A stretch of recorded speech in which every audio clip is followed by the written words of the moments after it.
Hello दोस्तों, मैं अपने YouTube चैनल ज्ञान गैलेक्सी में आप सभी का एक बार फिर से स्वागत करता हूं।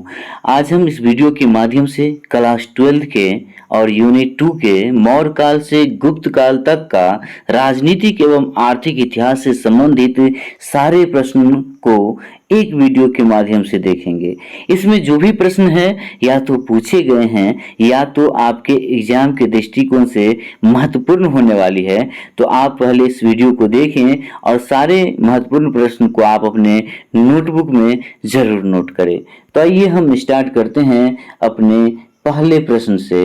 सबसे पहले जो आपके सामने ये प्रश्न दिख रहा है, ये प्रश्न है कि क्षमेंद्र की रचना कौन सी है। तो बता दें कि क्षमेंद्र की रचना जो है एक मंजरी है और ये मंजरी का जो है एक बृहत कथा है। तो इसके लिए इसका जो आंसर होगा बृहत कथा। क्षमेंद्र की रचना कौन सी है? बृहत कथा है।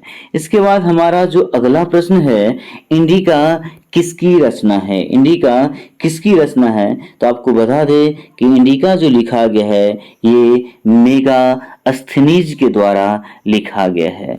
नेक्स्ट प्रश्न है कि किस गुप्त शासक को लिच्छवी दोहित्र यानी कि लिच्छवी का पुत्र कहा जाता था? तो समुद्रगुप्त को जो है लिच्छवी दोहित्र यानी लिच्छवी का पुत्र कहा जाता था। अगला प्रश्न है कि गुप्त काल में हस्ती सेना का प्रधान जो होता था उसे क्या कहा जाता था? गुप्त काल में हस्ती सेना यानी हाथियों की सेना का जो प्रधान होता था उसे क्या कहा जाता था? तो इसे कहा जाता था महालीपुति यानी कि पीलूपति जो है ये हाथियों की सेनाओं का देखभाल करने वाला होता था। तो आइए हमारा अगला प्रश्न है कि निम्न में से महिला संत कौन थी? निम्न में से महिला संत कौन थी? ऑप्शन ए है मीरा, ऑप्शन बी है अंडाल, ऑप्शन सी है कराईकल और डी है इनमें से सभी। तो आपको बता दें कि ये जो है सभी जो है महिला संत थी, इसीलिए इसका आंसर हो जाएगा इनमें से सभी। मीरा, अंडाल और कराईकल ये तीनों जो थी महिला संत थी। अगला प्रश्न है कि धर्म की शुरुआत जो है किसके द्वारा किया गया था? धर्म की शुरुआत जो है किसके द्वारा किया गया था? तो आपको बता दें इसकी शुरुआत जो है अशोक के द्वारा किया गया था। किसके द्वारा किया गया था? अशोक के द्वारा किया गया था। धर्म का मतलब आपको बता दें होता है कि जो प्राणी पर दया करे, सत्य बोले, सबका कल्याण के बारे में कामना करे, सबके कल्याण के बारे में सोचे, माता पिता एवं गुरुजन का आदर करें, ये सब जो है धर्म के अंतर्गत आता है और इसकी शुरुआत जो है अशोक के द्वारा किया गया था। हमारा जो अगला प्रश्न है 7 नंबर जो है ये है समुद्रगुप्त की तुलना किस यूरोपीय शासक से की गई है? समुद्रगुप्त की तुलना जो है किस यूरोपीय शासक से की गई है? तो समुद्रगुप्त की तुलना जो है नेपोलियन से किया गया है। किससे किया गया है? नेपोलियन से। ये जो है फ्रांस के रहने वाले थे और इसकी तुलना जो है समुद्रगुप्त से किया गया है। हम बता दें कि ये नेपोलियन और समुद्रगुप्त जो है अपने जीवन काल में कभी भी युद्ध जो है नहीं हारा था, इसीलिए नेपोलियन की तुलना समुद्रगुप्त से और समुद्रगुप्त की तुलना यदि पूछा जाए आपसे तो नेपोलियन से। इस दूसरे का जो है तुलना एक दूसरे से किया जाता है क्योंकि ये दोनों अपने जीवन काल में कभी भी कोई युद्ध जो है नहीं हारा है। चलिए अगले प्रश्न की ओर। अगला प्रश्न है कि मौर्य वंश का संस्थापक कौन था? मौर्य वंश का संस्थापक बता दे कि चंद्रगुप्त मौर्य था। तो ऑप्शन नंबर ए हो जाएगा इसका सही आंसर। मौर्य वंश का संस्थापक जो था चंद्रगुप्त मौर्य था। अगले प्रश्न की बात करें तो ये है कि चंद्रगुप्त की जो है मृत्यु कहाँ हुई थी? तो चंद्रगुप्त की जो मृत्यु हुई थी ये सरवनबेलगोला में हुआ था। चंद्रगुप्त की मृत्यु कहाँ हुई थी? सरवनबेलगोला में हुआ था। आपको बता दें कि इसकी जो मृत्यु हुई थी उपवास विधि से हुआ था। किस विधि से? उपवास विधि से हुआ था। ठीक है, ये अपने जो है आत्मा को त्याग दिया था उपवास विधि से। अगला प्रश्न जो है कि चंद्रगुप्त मौर्य किस धर्म को मानते थे? चंद्रगुप्त मौर्य जो है किस धर्म को मानने वाले थे? तो ये जो थे जैन धर्म को मानने वाले थे। इन्होंने जैन धर्म को अपनाया था। अगला प्रश्न है कि मौर्य वंश का अंतिम राजा जो है कौन था? मौर्य वंश का अंतिम राजा जो है कौन था? तो मौर्य वंश का बता दें कि अंतिम राजा जो था ये बृहद्रथ था। कौन था? मौर्य वंश का अंतिम राजा बृहद्रथ रथ था। हमारा जो नेक्स्ट प्रश्न है ये है कि मौर्यकालीन टकसाल का प्रधान कौन था। मौर्यकालीन टकसाल का प्रधान जो था वो लक्षणा अध्यक्ष था। कौन था? लक्षणा अध्यक्ष था। ठीक है, मिस्टेक हो गया थोड़ा टाइपिंग में। ऑप्शन नंबर सी लक्षणा अध्यक्ष, लक्षणा अध्यक्ष। इसके बाद जो है अगला प्रश्न है कि मौर्य वंश की राजधानी कहाँ थी। मौर्य वंश की राजधानी कहाँ थी? तो इसका सही आंसर होगा मौर्य वंश की जो राजधानी थी ये जो है पाटलिपुत्रा में। किस कहाँ पर था? पाटलिपुत्रा में। जिन्होंने उदयनी ने, यदि पूछा जाए तो किसने किया था स्थानांतरित, जो है सबसे पहले बता दे कि जो मौर्य वंश का जो शुरुआत हुआ था इसकी जो है स्थापना जो है पाटलिपुत्र में जो है किया गया था। कहाँ किया गया था? इसकी राजधानी पाटलिपुत्र में किया गया था। इसके बाद जो है ये जो है, हाँ थोड़ा एक मिनट बता दे रहे हैं कि इसकी जो है पाटलिपुत्र में जो है सबसे पहले जो है किसने राजधानी बनाया था ये पूछा जाता है। ये जो है हर्यक वंश का संस्थापक जो है सबसे पहले बता दे बिंबिसार था, और बिंबिसार का जो पुत्र था ये अजातशत्रु, उन्होंने राजगृह अपना जो है राजधानी बनाया था। लेकिन उसके बाद जो है जब उदयनी आता है तो उन्होंने अपना राजधानी पाटलिपुत्र बनाया। कहाँ बनाया? पाटलिपुत्र बनाया। इसके बाद जो है हमारा अगला प्रश्न जो है आपके सामने, अगला प्रश्न जो है मौर्यकालीन जो है मौर्यकालीन इतिहास जो ये है, मौर्यकालीन जो है मौर्यकालीन कलिंग राज कहाँ अवस्थित था। तो वर्तमान के जो मौर्यकालीन कलिंग था वो उड़ीसा में अवस्थित। कहाँ पे? उड़ीसा में। इसका सही आंसर होगा उड़ीसा। इसके बाद हमारा जो नेक्स्ट प्रश्न है कि मौर्य प्रशासन में सम्हारता कौन था। मौर्य प्रशासन में जो है सम्हारता कौन था? तो इसका उत्तर बता दे कि राजकीय कर संग्रह अधिकारी को जो है समाहर्ता कहा जाता था।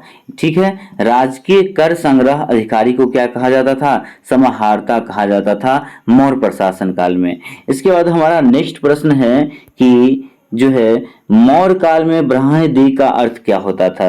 तो इसका उत्तर होगा मौर्य काल में जो ब्रह्मदेव कहलाता था भूमि दान से संबंधित था। किस दान से संबंधित था? भूमि दान से संबंधित था। इसका आंसर सही होगा सी भूमि दान। नेक्स्ट प्रश्न है हमारा कि अशोक का व्यक्तिगत धर्म कौन सा था। अशोक का जो है व्यक्तिगत धर्म कौन सा था? तो इसका सही आंसर होगा अशोक का जो है व्यक्तिगत धर्म बौद्ध धर्म। कौन सा धर्म? बौद्ध धर्म। कौन सा धर्म होगा? बौद्ध धर्म। इसके बाद हमारा नेक्स्ट प्रश्न है कि अशोक ने महेंद्र और संघमित्रा को धर्म प्रचार के लिए किस देश भेजा था। तो आपको बता दें कि अशोक ने अपने पुत्र महेंद्र और संघमित्रा को धर्म के प्रचार के लिए जो है कहाँ भेजा था? सिंहल द्वीप भेजा था। कहाँ भेजा था? सिंहल द्वीप, जो वर्तमान के कह सकते हैं श्रीलंका में है। कहाँ पे? श्रीलंका में है। तो इसका सही आंसर होगा सिंहल द्वीप। ठीक है, अगला प्रश्न जो है हमारा अशोक किस वंश का शासक था। अशोक जो है किस वंश का शासक था? तो अशोक जो था ये मौर्य वंश का शासक था, और ये तीसरा शासक था। कौन सा शासक था? तीसरा शासक। अशोक जो था ये मौर्य वंश का तीसरा शासक था। इसके बाद नेक्स्ट प्रश्न है हमारा कि अशोक कौन से बौद्ध भिक्षु से प्रभाव में आकर धर्म का समर्थन किया। धर्म का समर्थन किया तो इसका ऑप्शन है उपगुप्त, उपाली, राधा गुप्त और नागसेन। तो आपको बता दें इसका सही आंसर होगा उपगुप्त के प्रभाव में आकर जो है इन्होंने बौद्ध धर्म को अपनाया था। अगला प्रश्न है कि राजगृह की नगर वधु का नाम था। राजगृह की नगर वधु का जो नाम था वो सालवती था। देखिए बता दें कि नगर वधु का मतलब होता है पूरे नगर का जो पत्नी होती है, पूरे नगर की पत्नी को जो है नगर वधु कहा जाता है। पहले के राजा शासन काल में जो पहले के जमाने होते थे उनमें जो है एक जो है कह सकते हैं कि नचनिया टाइप की होती थी, जो कि राजा और मंत्री को और बड़े बड़े लोगों को जो है अपने नाच गान के साथ जो है उनको खुश किया करती थी। तो राजगृह में नगर वधु का जो काम करती थी उसका नाम था सालवती, जो नाच गान के साथ वहाँ के राजा, मंत्री और बड़े बड़े लोगों को जो है खुश किया करती थी। अगला जो हमारा प्रश्न है कि किसने लिखा है वास्तविक सुकर्म ही जो है, किसने लिखा है वास्तविक सुकर्म ही जो है जिससे प्रजा सुखी प्रसन्न है। क्या कर रहे हैं? किसने लिखा? वास्तविक सुकर्म वह है जिससे प्रजा सुखी तथा प्रसन्न है। यानी कि रियली में यदि सुकर्म वही कहलाएगा जिसके प्रजा सुखी हो और संपन्न हो। तो ये जो कहा गया था किसके द्वारा? तो मेगास्थनीज के द्वारा। किसके द्वारा? मेगास्थनीज के द्वारा।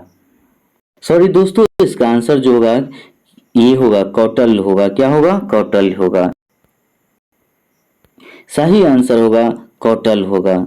ठीक है, कौटल्य का कहना था कि किसी भी समाज का सुकर्म तभी किसी व्यक्ति का कहलाएगा जब उनके प्रजा खुश हो, तभी जो है उसका सुकर्म कहलाएगा। इस ये कहना किसका था? कौटल्य का था। इसके बाद हमारा नेक्स्ट प्रश्न है कि चंद्रगुप्त मौर्य के काल में कलिंग की राजधानी कहाँ थी? चंद्रगुप्त मौर्य के काल में जो है कलिंग की राजधानी कहाँ थी? तो इसका सही आंसर हो जाएगा तौसाली। कलिंग की राजधानी कहाँ थी? तौसाली थी। इसके बाद जो है अगला प्रश्न है कि आर्यभट्ट कहाँ का निवासी था? तो पहले से आप लोग को पता होगा कि ये बिहार के रहने वाले थे और बिहार की राजधानी जो वर्तमान में अभी भी पटना है, तो ये पटना के रहने वाले थे आर्यभट्ट, जिन्होंने जीरो की यानी शून्य की खोज की थी और ये महान गणितज्ञ थे, खगोल शास्त्री थे। इनका जो है असल जो प्रॉपर ये जो निवासी था वो कहाँ के थे? बिहार, जो कि पटना में है, जो कि पटना में इसका जो है अस्थायी निवास है। ये पटना क्या है? तो बिहार की राजधानी है। इसके बाद हमारा अगला प्रश्न है द्वितीय नगर जो द्वितीय है नगरीकरण के नगरों को क्या कहा जाता है? तो द्वितीय नगरीकरण को जो है आपको लौह युगीन नगर कहा जाता है। कौन सा नगर कहा जाता है? लौह युगीन नगर कहा जाता है। अगला जो प्रश्न है हमारा कि भारत का प्राचीनतम ज्ञात अभिलेख कौन सा है? भारत का जो है प्राचीनतम ज्ञात अभिलेख कौन सा है? तो इसका सही आंसर होगा वागजाकुई, जो है भारत का सबसे प्राचीनतम ज्ञात अभिलेख है। इसके बाद अगला प्रश्न है कि मेगास्थनीज जो है, तो इसका सही जो आंसर होगा ये Seleucus Nicator. Option number C जो है सेल्यूकस निकेटर। मेगास्थनीज किस यूनानी शासक के राजदूत के रूप में पाटलिपुत्र आया था? तो ये सेल्यूकस निकेटर। कौन सा आंसर होगा? Seleucus Nicator. इसके बाद हम बात करें कि कलिंग युद्ध का वर्णन किस अभिलेख में किया गया है? कलिंग युद्ध का जो वर्णन है किस अभिलेख में किया गया है? तो इसका सही आंसर होगा 13वें अभिलेख में जो है 13वें शिलालेख में जो है कलिंग युद्ध का वर्णन किया गया है। इसके बाद अगला क्वेश्चन है आपका कि चीनी यात्री फायान किस शासक काल में जो है भारत आया था? चीनी का यात्री जो था फायान किसके शासनकाल में भारत आया था? ऑप्शन ए है चंद्रगुप्त, दूसरा है विक्रमादित्य, तीसरा है सी नंबर अशोक और चौथा है कनिष्क। तो इसका आंसर होगा विक्रमादित्य के शासनकाल में जो है चीनी यात्री फायान भारत आया था। अगर अगला जो क्वेश्चन है ये 30 नंबर यानी 30 नंबर ये है कि मेगास्थनीज जो है किस भारतीय शासक के दरबार में आया था? तो बता दें कि ये जो है चंद्रगुप्त मौर्य के दरबार में आया था, जिसे किसने भेजा था? सेल्यूकस निकेटर ने जो है भेजा था, क्योंकि सेल्यूकस निकेटर के जो पुत्री थी उनसे चंद्रगुप्त मौर्य ने शादी किया था। तो मेगास्थनीज को भेजने वाला कौन था? सेल्यूकस निकेटर था और ये चंद्रगुप्त मौर्य के दरबार में आया था मेगास्थनीज। चलिए अगला जो प्रश्न है हमारा कि किस अभिलेख में सती प्रथा का जो है उल्लेख मिलता है? किस अभिलेख में सती प्रथा का उल्लेख मिलता है? तो इसका सही आंसर होगा एरन अभिलेख में जो है सती प्रथा का अभिलेख जो है उल्लेख मिलता है। किस अभिलेख में? एरन अभिलेख में सती प्रथा। आपको बता दें सती प्रथा जो होता है इसमें जो है पति और पत्नी को जो है जब पति किसी का मर जाता था तो उसके साथ जो है उनके पत्नी को भी जो है दफनाया, मतलब कि उसके साथ जो है जला दिया जाता था। तो ऐसे प्रथा को सती प्रथा कहा गया था। अगला जो हमारा प्रश्न है कि वानभट्ट की रचना जो है वानभट्ट की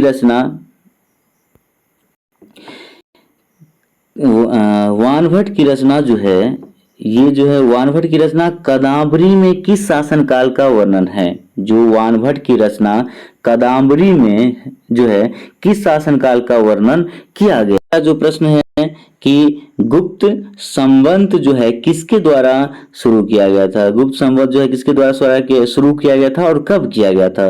तो इसका सही आंसर होगा चंद्रगुप्त प्रथम द्वारा 319 से लेकर 320 ईस्वी में जो है गुप्त संवत का जो है शुरुआत किया गया था। किसके द्वारा?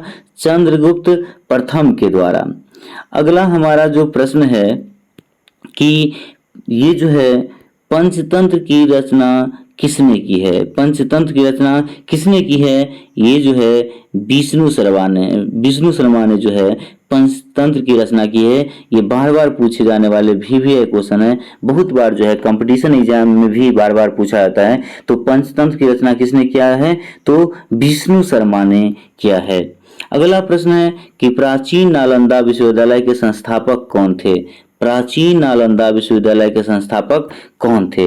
पहला है अशोक, दूसरा है समुद्रगुप्त और तीसरा है स्कंदगुप्त और चौथा है कुमारगुप्त। तो इसका सही आंसर कुमारगुप्त क्या होगा? कुमारगुप्त। जो प्राचीन नालंदा विश्वविद्यालय के संस्थापक है इसका कौन है? कुमारगुप्त।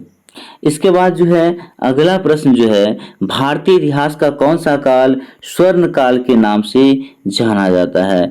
भारतीय इतिहास का कौन सा काल स्वर्ण काल के नाम से जाना जाता है? तो इसका सही आंसर होगा गुप्त काल।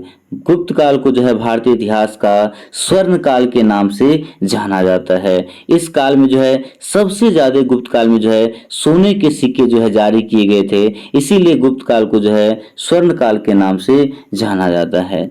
अगला हमारा जो प्रश्न है कि अर्थशास्त्र में कितने प्रकार के विवाहों का उल्लेख है?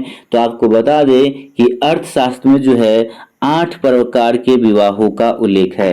अर्थशास्त्र में कितने प्रकार के विवाहों का उल्लेख है? तो इनमें जो है 8 प्रकार के विवाहों का उल्लेख है। हमारा अगला जो प्रश्न है कि अर्थशास्त्र की जो है रचना कब हुई थी? अर्थशास्त्र की रचना जो है कब हुई थी? तो इसका जो सही आंसर होगा ये है कि 3री शताब्दी ईसा पूर्व में। किस शताब्दी ईसा पूर्व में? 3री शताब्दी ईसा पूर्व में। क्योंकि हम जानते हैं कि ये जो है ये कौटल विष्णुगुप्त, जिसको हम जानते हैं कौटल विष्णुगुप्त के नाम से जानते हैं, ये जो है चंद्रगुप्त मौर्य का जो गुरु था, विष्णुगुप्त कहें, चाणक्य कहें या कौटल गुप्त कहें, इन्हीं के द्वारा जो है अर्थशास्त्र की रचना हुई थी, जो कि लगभग 3री शताब्दी ईसा पूर्व में की गई थी। अगला जो हमारा प्रश्न होगा कि नालंदा विश्वविद्यालय के छात्र थे, नालंदा विश्वविद्यालय के इनमें से कौन थे जो नालंदा विश्वविद्यालय के छात्र थे? तो 39 नंबर का सही आंसर जो होगा इसका ये बी नंबर ऑप्शन होगा, ह्वेनसांग। क्या होगा? ह्वेनसांग जो थे ये नालंदा विश्वविद्यालय के छात्र थे। अगला प्रश्न है कि किस गुप्त शासक को उसके सिक्कों पर वीणा बजाते हुए जो है देखा गया था? तो इसका सही आंसर होगा समुद्रगुप्त को।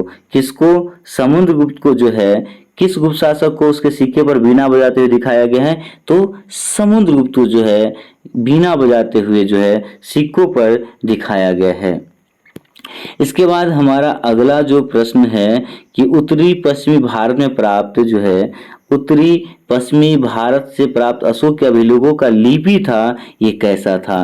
पहला है खरोष्टी, दूसरा है अरामाइक लिपि, तीसरा में है ब्राह्मणी लिपि और चौथा है जो है इनमें से कोई नहीं। तो इसका सही आंसर जो होगा खरोष्टी लिपि। पश्चिमी क्षेत्र में बात करें जो वर्तमान में पाकिस्तान में है, तो पाकिस्तान में जो है कौन सी लिपि जो शिलालेख मिला है, किस लिपि में? तो खरोष्टी लिपि में जो है शिलालेख मिला है, अशोक द्वारा लिखा गया। इसके बाद जो है अशोक के कुल कितने अभिलेख जो अभी तक प्राप्त हुए हैं? तो इसका सही आंसर होगा अशोक के जो है अभी तक 40 अभिलेख जो हैं प्राप्त हुए हैं। कितना अभिलेख? 40 अभिलेख जो है अशोक का अभी कुल मिलाकर प्राप्त हुए हैं। इसके बाद हमारा जो अगला प्रश्न है ये है कि अशोक द्वारा प्रचारित बौद्ध धर्म, अशोक द्वारा प्रचारित बौद्ध धर्म कहाँ प्रचलित हुआ था? तो इसका सही आंसर होगा श्रीलंका। इससे पहले भी देख लिए कि वो अपने पुत्र महेंद्र और संघमित्रा को जो है ये अपने धर्म के प्रचार प्रसार के लिए सिंहल द्वीप यानी श्रीलंका भेजा था। इसके बाद अगला जो प्रश्न है, जीवक ने जो है क्या है, जीवक ने वैद्य की शिक्षा कहाँ से पाई थी? जीवक ने जो है वैद्य की शिक्षा कहाँ से पाई थी? ऑप्शन नंबर इसका ए होगा तक्षशिला से। जीवक जो है अपनी शिक्षा कहाँ से प्राप्त की थी वैद्य का? तो ये तक्षशिला विश्वविद्यालय से जो है इन्होंने जो है अपने शिक्षा को ग्रहण किया था। हालांकि ये जो है तक्षशिला अभी वर्तमान के पाकिस्तान में है। कहाँ पे है तक्षशिला? पाकिस्तान में है। ठीक है। इसके बाद हम बात करें, अगला प्रश्न जो होगा, जीवक कहाँ का रहने वाला था? अगला प्रश्न है कि जीवक जो है कहाँ के रहने वाले थे? तो जीवक बता दें ये राजगृह में रहा करते थे। राजगृह में जीवक कहाँ रहा करते थे? राजगृह में थे, रहा करते थे। इसके बाद जो है आपका अगला प्रश्न जो होगा कि जीवक की ख्याति किस रूप में थी, यानी किस रूप में इसे लोग जानते थे? जीवक को जो है किस रूप में जानते थे? व्यापारी के रूप में, प्रशासनिक अधिकारी के रूप में, वैद्य के रूप में, बौद्ध भिक्षु के रूप में? तो पहले भी आ चुका है ये कि ये जो थे एक वैद्य थे, यानी कि जड़ी बूटियों से जो है इलाज किया करते थे। जीवक एक वैद्य थे। इसके बाद अगला प्रश्न है कि अंगराज जो है आधुनिक बिहार के किस जिले में अवस्थित है? अंगराज जो है आधुनिक बिहार के किस जिले में जो है अवस्थित है? तो इसका सही आंसर होगा आपका भागलपुर। क्या होगा? भागलपुर में। किसपुर में? भागलपुर में। ठीक है। अंगराज आधुनिक बिहार के भागलपुर में स्थित है। इसके बाद आपका जो है अगला प्रश्न है कि बेमिसार का संबंध किस वंश से था? तो आपको बता दें कि मगध के जो है राजगद्दी पर बैठने वाला पहला शासक बेमिसार जो था ये किस वंश से संबंधित था? हर्यक वंश से संबंधित था। यानी हर्यक वंश का संस्थापक कौन था? बेमिसार था। ठीक है। इसके बाद जो अगला प्रश्न है कि जरासंध का संबंध जो है, जरासंध का संबंध किस वंश से था? तो इसका सही आंसर जो होगा जरासंध का जो है क्या कहते हैं संबंध किस वंश से था? तो इसका सही आंसर होगा बृहद वंश से। कौन से? बृहद वंश से इनका संबंध था। इसके बाद जो है हमारा जो अगला प्रश्न होगा कि तक्षशिला, अगला प्रश्न है कि तक्षशिला किस राज्य में स्थित था?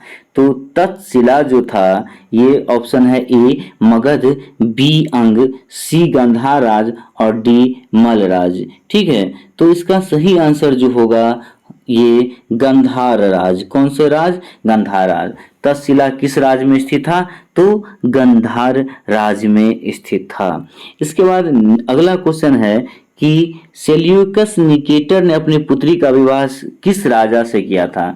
तो इन्होंने जो है सेल्यूकस निकेटर ने जो अपनी पुत्री का विवाह चंद्रगुप्त मौर्य से किया था। और इससे पहले भी प्रश्न आ चुका है कि चंद्रगुप्त मौर्य के दरबार में जो है मेगास्थनीज को किसने भेजा था? तो सेल्यूकस निकेटर ने ही जो है चंद्रगुप्त मौर्य के दरबार में जो है भेजा था। इसके बाद जो है अगला है प्रश्न कि धर्म विजय का उल्लेख अशोक के किस शिलालेख में है? तो धर्म विजय का उल्लेख जो है अशोक के बात करें तो ये जो है 13वें शिलालेख में है। कौन सा शिलालेख में है? 13वें शिलालेख में है। इसके बाद अगला प्रश्न है कि कालिदास जो है किसके समकालीन थे? कालिदास जो है किसके समकालीन थे? तो ऑप्शन ए है अशोक, ऑप्शन बी है समुद्रगुप्त, ऑप्शन सी है चंद्रगुप्त द्वितीय और डी है कनिष्क। तो इसका सही आंसर होगा चंद्रगुप्त द्वितीय। अशोक जो था, ये कालिदास जो था चंद्रगुप्त द्वितीय के समकालीन, समकालीन का मतलब होता है समय के साथ साथ चलने वाला, यानी कालिदास और चंद्रगुप्त जो है एक समय का जो है अपना प्रोसेस में दोनों लगे हुए थे। इसके बाद अगला क्वेश्चन है कि भारत का नेपोलियन किस शासक को कहा जाता है? भारत का नेपोलियन किस शासक को? तो हम इससे पहले भी बता चुके हैं कि नेपोलियन का जो है तुलना किस से? तो समुद्रगुप्त से, और समुद्रगुप्त की तुलना किससे? नेपोलियन से। तो इसका आंसर होगा समुद्रगुप्त। क्या हो जाएगा? समुद्रगुप्त से। ठीक है, नेपोलियन का तुलना किससे? समुद्रगुप्त से। ठीक है, अगला प्रश्न है हमारा कि मगध की प्राचीन राजधानी कहाँ थी? मगध की प्राचीन राजधानी कहाँ थी? तो ऑप्शन है पाटलिपुत्र, राजगिरी, वैशाली और गया। तो इसका सही आंसर होगा राजगिरी। सबसे पहले जो है गिरिजवर राज से जो है राजगिरी जो है उनका पहला शासक, मगध का जो पहला शासक था बिम्बिसार, इन्होंने ही जो है बिम्बिसार ने जो है अपना राजधानी राजगिरी ही बनाया था। ठीक है, अगला प्रश्न हमारा जो है मगध का प्राचीनतम जो है मगध का प्राचीनतम राजवंश कौन सा था? तो मगध का जो है प्राचीनतम जो है राजवंश की बात की जाए तो इसका आंसर होगा हर्यक वंश। कौन सा वंश? हर्यक वंश, सबसे पुराना वंश। ठीक है, यानी मगध साम्राज्य की जब स्थापना हुई तो सबसे पहले बिम्बिसार ने हर्यक वंश की स्थापना की, इसीलिए इसका आंसर हो गया हर्यक वंश। मगध का प्राचीनतम राजवंश, सबसे पुराना राजवंश की बात की जाए, सबसे पहले जो वंश की स्थापना हुई थी मगध में, वो कौन से वंश के? हर्यक वंश का, जिसको कौन स्थापित किया था? बिम्बिसार ने। किसने? बिम्बिसार ने। ठीक है, इन्होंने ही स्थापना किया था। इसके बाद जो है पाटलिपुत्र को किस राजा ने सर्वप्रथम अपनी राजधानी बनाई थी? पाटलिपुत्र को जो है सर्वप्रथम किस राजा ने जो है अपनी राजधानी बनाई थी?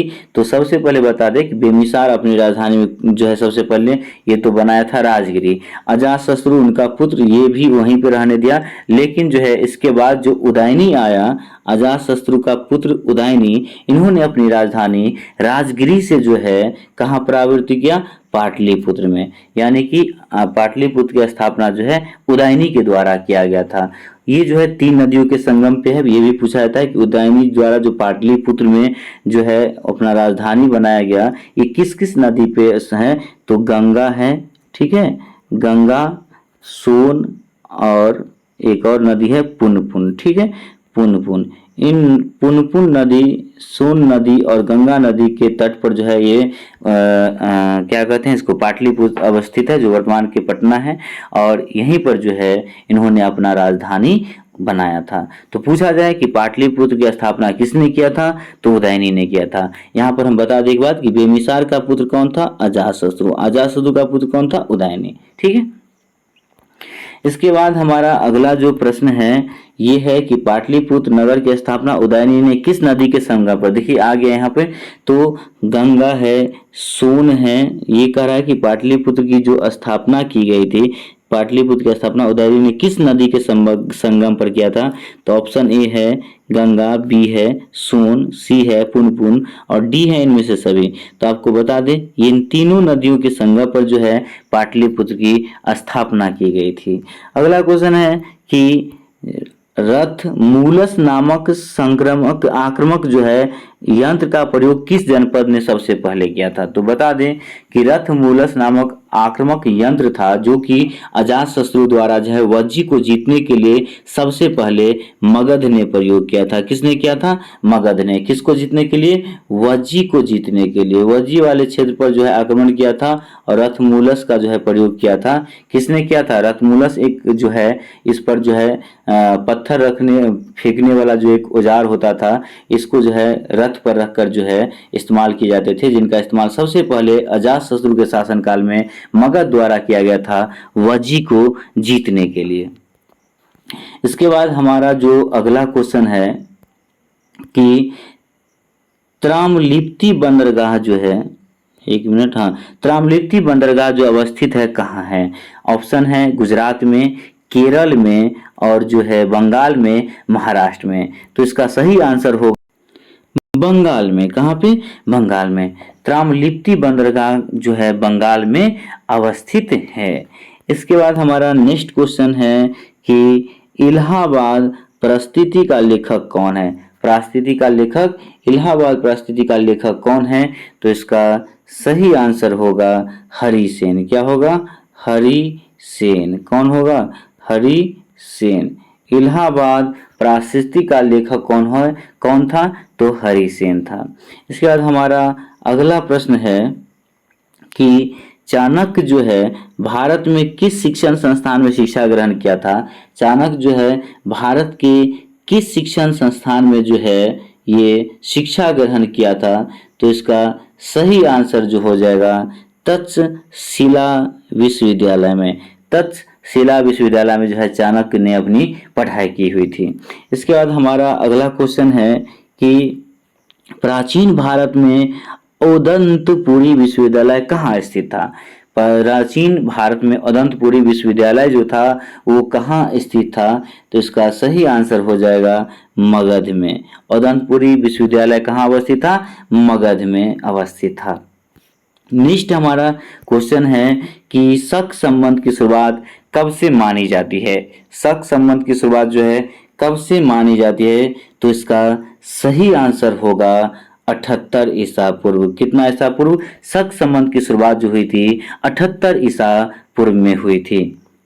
नेक्स्ट क्वेश्चन है जो है विश्व में पाई जाने वाली पहली धातु कौन सी थी? तो इसका सही आंसर जो होगा तांबा जो है विश्व में सबसे पहले पाई जाने वाली धातु थी। ठीक है। इसके बाद भारत की सबसे जो है प्राचीनतम लिपि कौन सी थी? तो इसका सही आंसर जो होगा भारत के सबसे प्राचीनतम लिपि की बात की जाए तो ब्राह्मी लिपि। कौन सी लिपि? ब्राह्मी लिपि। ठीक है। इसके बाद हमारा नेक्स्ट क्वेश्चन है, नेक्स्ट और शायद लास्ट क्वेश्चन है, एक दो क्वेश्चन और है सबसे। इसके बाद जो है हाँ, ये जो क्वेश्चन है कि प्रयाग प्रस्ती का संबंध किस गुप्त शासक से था? तो प्रयाग प्रस्ती का संबंध जो था समुद्रगुप्त से था। किससे था? समुद्रगुप्त से था। और समुद्रगुप्त की बात की जाए तो ये जो है किस काल से संबंधित था? तो गुप्त काल से संबंधित था। चलिए अगला प्रश्न है कि अपने स्वयं के खर्चे से जो है सुदर्शन झील की मरम्मत किसने कराई थी? तो इनको हम बता दें कि ये जो था रुद्रदामन, इन्होंने जब इनकी जनता ने इनको विरोध किया, जब बार बार टूट रहा था सुदर्शन झील की बांध, तो ये जो है कहा कि फिर से बनाया जाए, तो इनकी जनताओं द्वारा विरोध किया गया। तो रुद्रदामन ने जनताओं के हित में उन्होंने जनताओं को पैसा न लगाकर बल्कि अपना पैसा लगाकर जो है सुदर्शन झील की मरम्मत करवाई थी। तो अपने स्वयं के खर्चे से सुदर्शन झील की मरम्मत की बात की जाए तो किसने किया था? रुद्रदामन ने किया था। तो चलिए ये हमारा लास्ट क्वेश्चन था। देखिए बहुत मेहनत लगता है वीडियो बनाने में, पीडीएफ बनाने में। तो यदि आप हमारे चैनल पर पहली बार आए हैं और अभी तक हमारे चैनल को सब्सक्राइब नहीं किए हैं तो कृपया आप सब्सक्राइब कर दें, लाइक कर दें और अपने दोस्तों के पास शेयर करें। यदि आप चाहते हैं कि आपको ये पीडीएफ चाहिए तो आप इस नंबर से व्हाट्सएप कर सकते हैं और पीडीएफ ले सकते हैं। लेकिन याद करने से पहले आप एक बार वीडियो जरूर देख लें ताकि आपका कंसेप्ट थोड़ा सा क्लियर हो जाए। Thank you very much. मिलते हैं अपने नेक्स्ट चैप्टर के ऑब्जेक्टिव के साथ। Thank you very much.